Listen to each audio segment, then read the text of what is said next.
On this edition of Cronkite Sports Report, we take a look at the new era of University of Arizona football. How one Scottsdale high school was able to build a field of their dream. Plus, how girls are fighting for their chance to play flag football. And we delve into the life of one Phoenix Suns legend. These stories coming your way now on Cronkite Sports Report. Hello and welcome into Cronkite Sports Report. I'm Kelsey Clacy. And I'm Mason Kern. Appreciate you joining us. The Kevin Sumlin experiment didn't go quite as planned for University of Arizona football during his 3-year tenure. The goal now is to snap a 12-game losing streak and become competitive again in the Pac-12 South under longtime college and NFL head coach Jedd Fisch. Cronkite Sports reporter Evan Desai examines the transition between Sumlin to Fisch as he joins the Wildcats in Tucson. When Jedd Fisch was hired to be the new head football coach at the University of Arizona, his ambition was clear. Try to return Arizona back to the glory it achieved in the Desert Swarm era of the 90s, where defense reigned supreme. It has been amazing. Obviously, so thrilled to be a part of it, so thrilled to be here. I've really enjoyed every moment. Fisch has been coaching at the college and pro level since 1999. His most recent coaching ventures with the New England Patriots as their quarterbacks coach. He used his Patriots connections to land one of the most notable U of A alumni in history, Teddy Bruschi. Bruschi's role is as a senior college football advisor. Who's there? Teddy Bruschi. His role is really to help me in numerous different ways, right? His role is not to coach our players, right? That's not his role. His role is to really kind of help in a different variety of ways. Bruschi's presence alone is a boon to the program. He was a 2-time All-American for Arizona and won Pac-10 Defensive Player of the Year in his 1995 campaign. Not only a great player at the University of Arizona, but Bruschi also went on to win 3 Super Bowls with New England. The former NFL Pro Bowler won the 2005 AP Comeback Player of the Year award in Foxborough.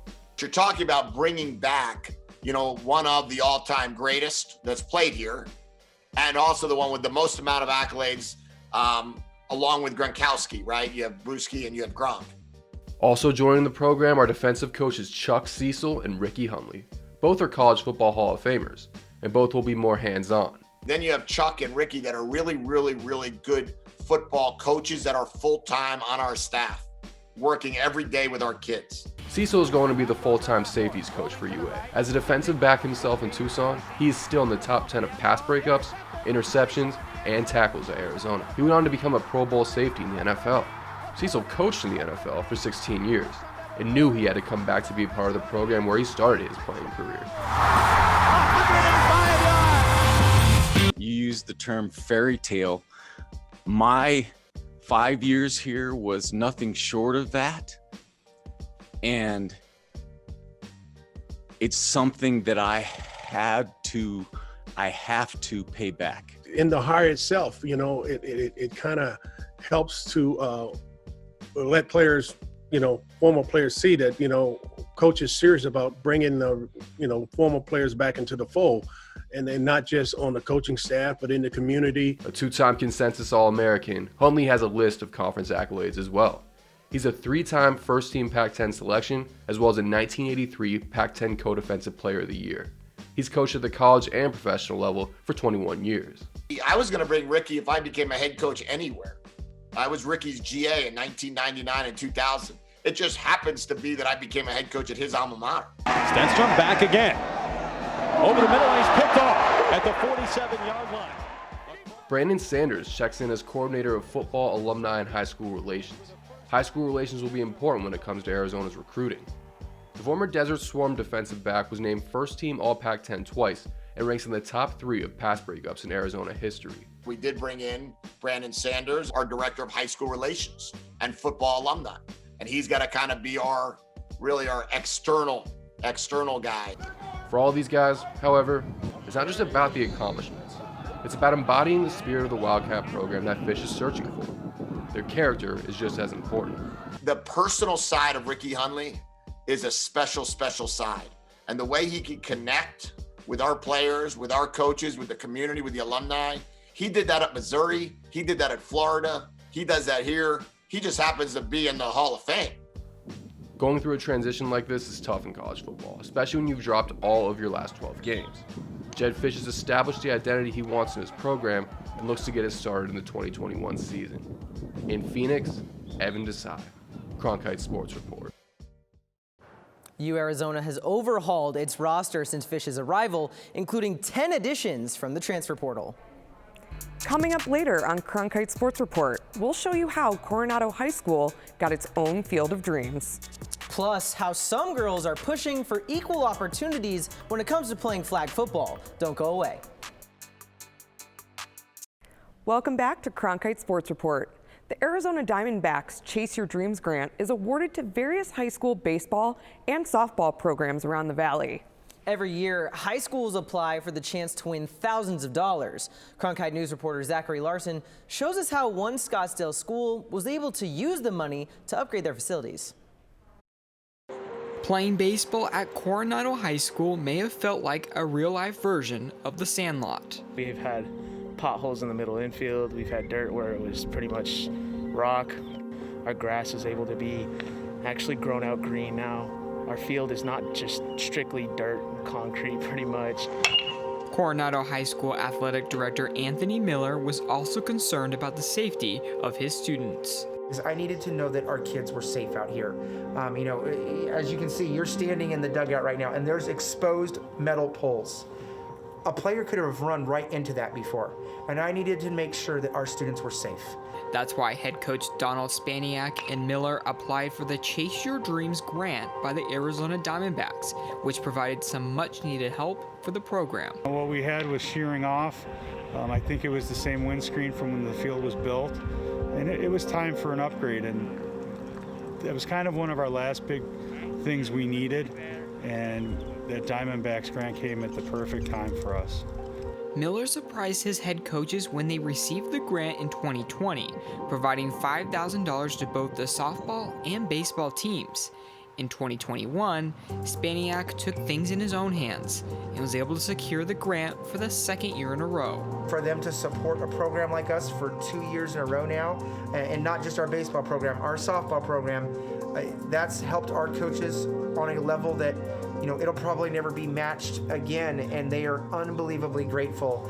The money and resources provided by the D-backs was used to upgrade the uneven playing field, install padding around the backstop, adding a new padded wall in front of the dugout, and new windscreens in the outfield. The Diamondbacks grant really is the one that helped spearhead all of the projects, and it really took care of the major projects that you really need professional resources in order to get them done correctly. Not only is the school improving the playing conditions, it's hoping to revive a team that once ruled the Arizona high school baseball scene. The Dons won 3 state championships in the 1960s and 1970s, including a 4A state title in 2007. But getting players to play for the program has become a challenge as of late and has affected the team's success. Our school's a soccer school. We produce soccer players. We're a very, soccer impacted school, and that's because they've won state championships and stuff like that. In the last 4 seasons, the program has combined for just 7 total wins. The number of players on the roster has also fallen. After having 23 members in 2020, the team currently carries just 10 players. The biggest thing is we need to increase numbers. We have to gain probably respect from the community, get the kids that are in our feeder school on our campus. And we're at a school that we need multi-sport athletes. The program has attempted to make efforts to bring in more players through recruiting at the school. We've tried to recruit. We've gone to club functions to recruit. We're out there at lunch trying to recruit. I have PE teachers trying to recruit for me, athletic director trying to recruit for me. With 2 players listed as pitchers in the roster, forming a rotation is almost impossible. We kind of have to have every guy who throws. It doesn't matter if you've pitched before or not. Our pitching rotations, I wouldn't say we would necessarily have one. It's just you go until you can't really throw no more.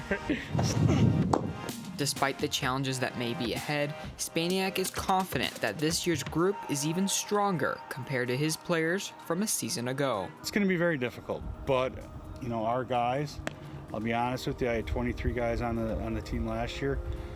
This year, we feel that these guys are further ahead at the same point we were. After improving the field and a renewed hope to begin the season, a new chapter could be underway to rekindle the once baseball powerhouse back to its winning ways.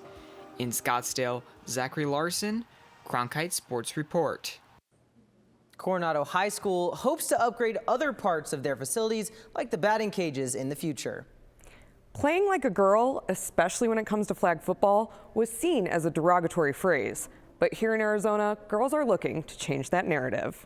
National attention has put more pressure on the AIA to recognize girls flag football as a sanctioned sport. Cronkite News reporter Zach Moore was able to hear from those who helped grow it from the ground up. 1, 2, 3, champions! The girls say they just want a chance, an opportunity, a desire to play the sport in front of fans at their respective high schools. This is what is at stake for many in the flag football community, and for Hamilton High Club President Alexis Nagy, she feels the time is now for the state to take notice. There is plenty that would allow it to make a sport. It meets all the requirements, and there is an abundance of people who are interested in it. Hamilton, Desert Ridge, and Castile are just a few of the programs at the high school level leading the charge. Hamilton head coach Matt Stone feels the girls here in Arizona are not being given the same opportunities as the boys. The responsibility of our AIA is to represent our student athletes, and half of our student athletes are not being fairly represented. And we want to work with the AIA and all of our member schools to build the sport, promote it, and bring about true equality for all girls in high school. The AIA says it comes down to numbers. The more girls playing the sport of flag football, the better. The AIA also said they want to see a trend nationally to be able to support flag football as a sanctioned sport here in Arizona. Arizona is currently one of 6 states that has flag football at the high school level. The goal is to increase participation like Nevada that has approximately 800 girls playing today. Like seeing the passion and seeing how all these girls are like me, like they wish it was a real sport. And it was just like, it really took me by surprise by how many people we had who want to help us. And now that help is coming from some big places. Nike and the NFL announced in February that they would pledge a multi-year $5 million grant that will provide support and equipment to high school flag football programs across the country. Now that NFL, which is a world-renowned sports association, is now saying like, we're not only recognizing it as a sport, but like wanting to invest time and money into the programs all across the country, I find it very fascinating. The Arizona Cardinals provide youth sports opportunities to play flag football, which helps girls develop the necessary skills at a young age. It's a natural fit for the franchise as they try to support girls in the game. But that's just one of our main priorities, girls initiative. We want to make sure that everyone's comfortable from every facet. They have the developmental aspects, they have the supportive aspects. We're looking at supporting this state the same way the state supports us. The National Association of Intercollegiate Athletics now allows young women to receive scholarships for flag football, an initiative that could provide opportunities to athletes in Arizona. This is about the girls. This is their stage in the varsity stadium to play football. I really advocate strongly for it becoming an official sport, and hopefully for the girls after me who also love football will be able to enjoy that one day. While almost every other high school sport in Arizona fields a team for girls, football could be next on that list. In Chandler, Zach Moore, Cronkite Sports Report. Several schools in the Chandler district are discussing the possibilities of girls flag football becoming a sanctioned sport in the spring of 2022. Kid looking. Kid throws the ball over to Rex Chapman, who launches up a 3. Coming up after the break, we take a look at one of the most iconic voices in Phoenix sports. Don't go away. If you've ever sat down and listened to a Suns game on the radio, there's a good chance you heard an announcer yelling Shazam or Wham, Bam, Slam. Al McCoy has been broadcasting the Suns for almost half a century. He has made an impact not only on the organization, but the Valley as well. Cronkite News reporter James Malamus caught up with the Suns legend to find out what drove him all these years. How you doing, everybody? Along with Tim Kempton, Al McCoy. At the age of 87, Al McCoy has been broadcasting sports for the majority of his life. This season marks his 49th year calling Suns games, making him the longest tenured NBA announcer in history. His journey started back on a farm in Iowa, where at an early age he found the love for radio. And we had no electricity and no running water until I was about, I think, 8 years old. But we had a battery radio, and I got very hooked on radio at an early age. McCoy took that love for radio and made a career out of it. In 1958, the New York Giants moved their #1 farm team to Phoenix, and McCoy applied. After having tried once already to get a job in the Valley without success, this time was a different story. Eventually, I was a part of that broadcast team for the old original Phoenix Giants that were on Cool Radio 960 AM. And that's when I came to Phoenix to stay. After 2 years, the Phoenix Giants moved to Washington, but McCoy wanted to stay in Phoenix. A series of stops at different stations, including the Phoenix Roadrunners, eventually brought him to the Suns, just 4 years after their creation. I thought, they're going to get a hockey guy to do the Suns? In the late 60s, early 70s, when he was doing Western Hockey League games with the Roadrunners, was when I first really became familiar with him. Jeff Munn, who calls the Arizona State women's basketball games, is an Arizona native and got the chance to work with McCoy for 11 years. Munn considers McCoy to be the most important person in the history of the Suns franchise. No matter whether the Suns were good or bad, people always wanted to hear Al. Against Grant, out to Marley. Here comes the trio. Shazam! What a shot! And he flies in for a wham, bam, slam! McCoy's iconic Shazam call rooted from the Captain Marvel comic books, where Billy Batson would say Shazam and turn into Captain Marvel. And when he said that, all lightning and thunder and all sort of excitement went off.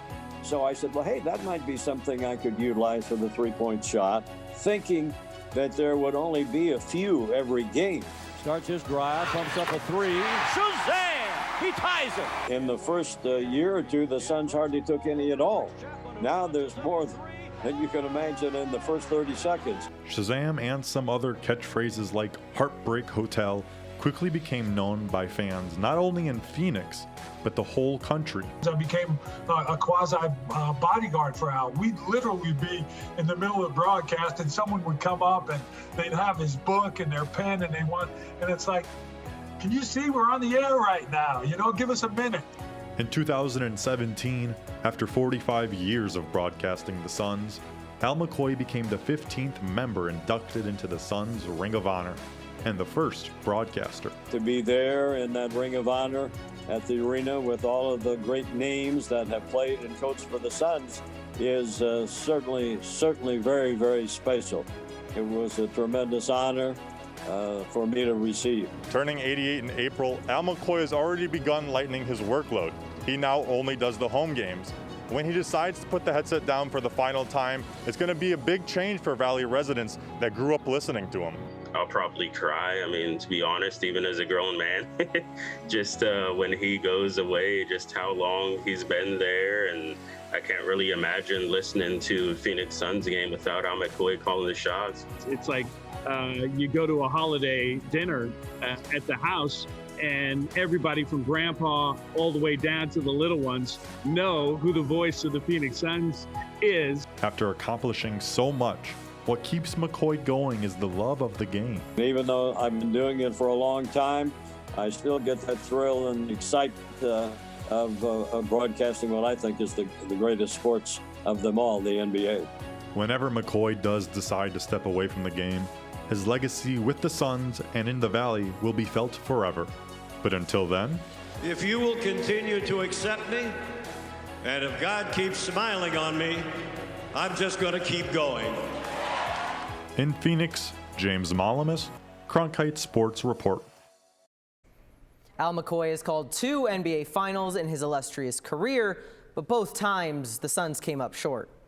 This season, they've ascended as high as #1 in the NBA power rankings. Maybe this is the year Al gets a ring before he retires. That's all for this episode of Cronkite Sports Report. On behalf of everyone involved, thank you for tuning in.